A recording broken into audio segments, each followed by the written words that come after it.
നിങ്ങളുടെ ഇഷ്ട പരമ്പരകൾ എക്സ്ക്ലൂസീവായി സൺ നെക്സ്റ്റ് ആപ്പിലൂടെ തികച്ചും ഫ്രീ ആയി ഇപ്പോഴേ ആപ്പ് ഡൗൺലോഡ് ചെയ്യൂ. ഞാൻ കല്യാണം കഴിച്ചതാണെന്ന് നിങ്ങൾക്ക് അറിയില്ലേ? അതൊക്കെ കഴിഞ്ഞ കാര്യങ്ങളല്ലേ മോളെ. ഇന്ന് നിങ്ങളാണോ തീരുമാനിക്കുന്നേ? എന്റെ കാര്യങ്ങൾ തീരുമാനിക്കാൻ നിങ്ങൾ എന്റെ ആരാ? അധികാരപ്പെട്ടവരാണെന്ന് കൂട്ടിക്കോ.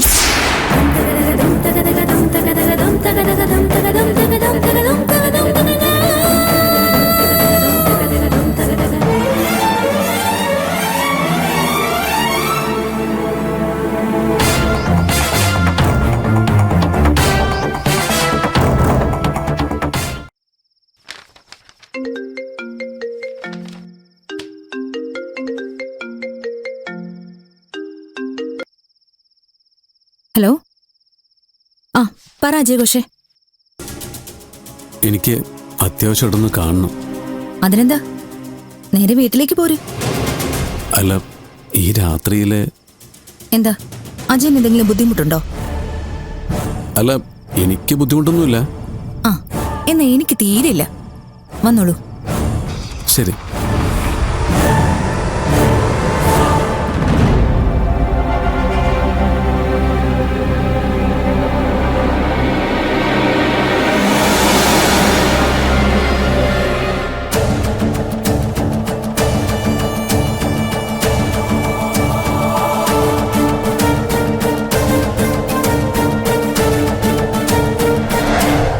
അജയേട്ടാ,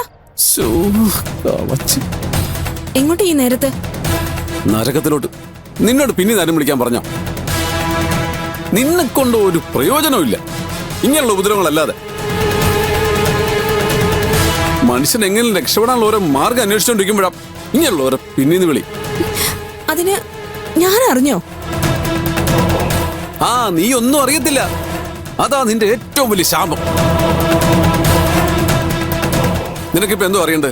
ഞാൻ എവിടെ പോകുന്നല്ലേ പറയാൻ എനിക്ക് സൗകര്യമില്ല. നീ നിന്റെ പാടൂരി പൊടി.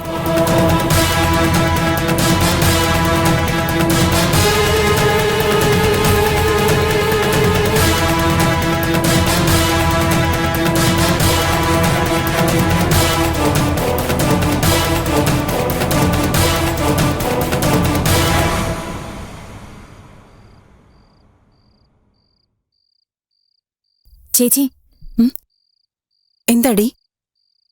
ഇവിടെ നമ്മളറിയാത്ത ഒരുപാട് പൊട്ടിത്തെറികൾ നടക്കുന്നുണ്ട്. ഇപ്പൊ എന്തു പറ്റി? അജയൻ മൈഥിലിയോട് പറയാതെ ഇങ്ങോട്ടോ ഇറങ്ങിപ്പോയി. എങ്ങോട്ടാ പോകുന്നതെന്ന് അവള് പിറകെ നടന്ന് ചോദിച്ചു. ആ കേട്ട ഭാവം നടിച്ചില്ല. കുടുംബം അല്ലേടി, അങ്ങനെ എന്തെല്ലാം പ്രശ്നങ്ങൾ ഉണ്ടാവും. നമ്മളതൊന്നും കാര്യമാക്കണ്ട. എല്ലാവർക്കും എപ്പോഴും ഒരുപോലെ ഇരിക്കാൻ പറ്റില്ലല്ലോ. ഇതങ്ങനെയല്ല ചേച്ചി. ആ ഗുണ്ട വന്ന് പോയതിനു ശേഷമാ കാര്യങ്ങൾ ഇത്രയും കടുപ്പത്തിലായത്. ആയിക്കോട്ടെ, പക്ഷെ നമുക്ക് എന്ത് ചെയ്യാൻ പറ്റും? കാര്യം അവള് നമ്മുടെ ശത്രുപക്ഷത്താണെങ്കിലും അവളെ ഒറ്റയ്ക്ക് വിടുമ്പോ മനസ്സിന് വല്ലാത്തൊരു ഭാരം. ആ ഭാരം അവക്ക് തിരിച്ച് ഇങ്ങോട്ടും തോന്നണ്ടേ?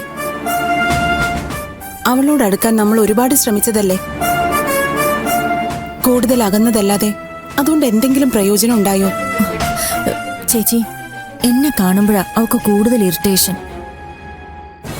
ചേച്ചി ഒറ്റയ്ക്ക് അവളോട് പോയി സംസാരിച്ചാലോ? ഒരു പ്രയോജനവും ഉണ്ടാവില്ല. നീ ഇല്ലാതെ കുറച്ചു കാലം ഞാൻ അവളുടെ കൂടെ താമസിച്ചതല്ലേ? എന്നിട്ട് കോംപ്രമൈസ് ആയോ? ഇല്ലല്ലോ. അത് ഈ ജന്മം നടക്കുമെന്ന് എനിക്ക് തോന്നുന്നില്ല. അപ്പോ അവളെ എങ്ങനെയെങ്കിലും പൊയ്ക്കോട്ടെ എന്നാണോ? അവള് വരും നന്ദിതേ, അവള് തിരിച്ചു വരും. നമ്മളെ തിരിച്ചറിഞ്ഞ് ഒരു ദിവസം അവള് തിരിച്ചു വരും. പക്ഷെ അതുവരെ ക്ഷമയോടെ നമ്മൾ കാത്തിരുന്നേ പറ്റൂ. അതുവരെ നമ്മൾ ഇനി അങ്ങോട്ട് കയറി അവളോട് ഒന്നും ചോദിക്കാൻ പോണ്ട. നമ്മളെ വേണോന്ന് നമുക്ക് തോന്നുന്ന ദിവസം അവൾ ഇങ്ങോട്ട് വരട്ടെ. അവൾ ഒളിക്കുന്നതൊക്കെ നമ്മളോട് തുറന്നു പറഞ്ഞ് അവൾ ആ പഴയ മൈഥിലിയാവുന്ന ഒരു കാലം ഉണ്ടാവും. അല്ലെങ്കിൽ പിന്നെ ഈ ഭൂമിയിൽ ദൈവം ഇല്ലാന്ന് നമുക്കൊരു തീരുമാനം എടുക്കാം.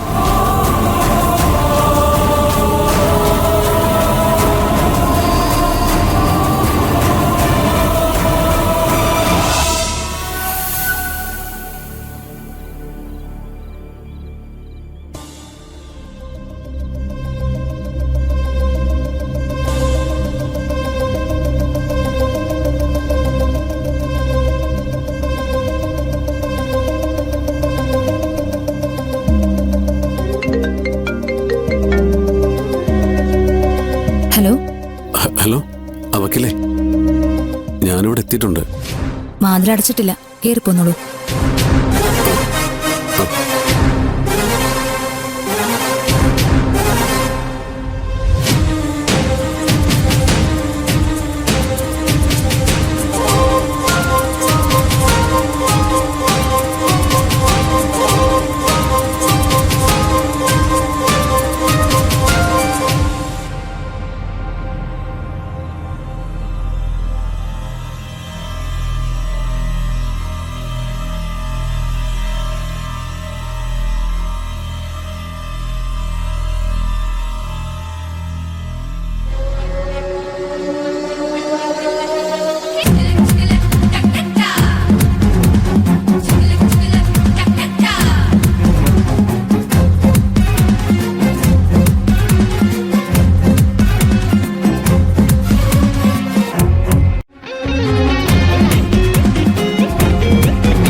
അജയൻ,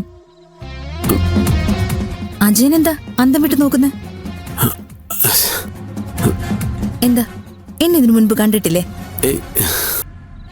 അല്ല അല്ല വക്കീലെ, ഞാൻ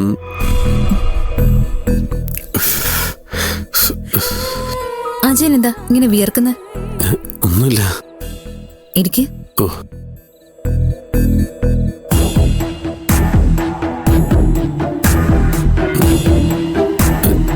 അജയൻ എന്താ ഈ നേരത്ത് എന്നെ കാണാൻ പൂതി തോന്നിയേ? അല്ല അത് പിന്നെ വക്കീലെ, എനിക്ക് കുറച്ച് കാശ് വേണമായിരുന്നു. എന്താ ഈ പാതിരാത്രിയില് കാശിനെത്ര ആവശ്യം? അത് പിന്നെ ഒരു ബിസിനസിന്റെ ആവശ്യത്തിനാ, ഒരു കസ്റ്റമറെ സെറ്റിൽ ചെയ്യാനാ. ഞാനറിയാത്ത എന്ത് ബിസിനസ്സും കസ്റ്റമറോ മാണിക്യമംഗലത്തുള്ളത്? ഇത് വക്കീല് ജോയിൻ ചെയ്തതിന് മുമ്പുള്ള ഇടപാടാ. ശരി, എത്ര രൂപയാ അജയൻ ഇപ്പൊ വേണ്ടേ? ഒരു 10 ലക്ഷം രൂപ കിട്ടിയിരുന്നെങ്കിൽ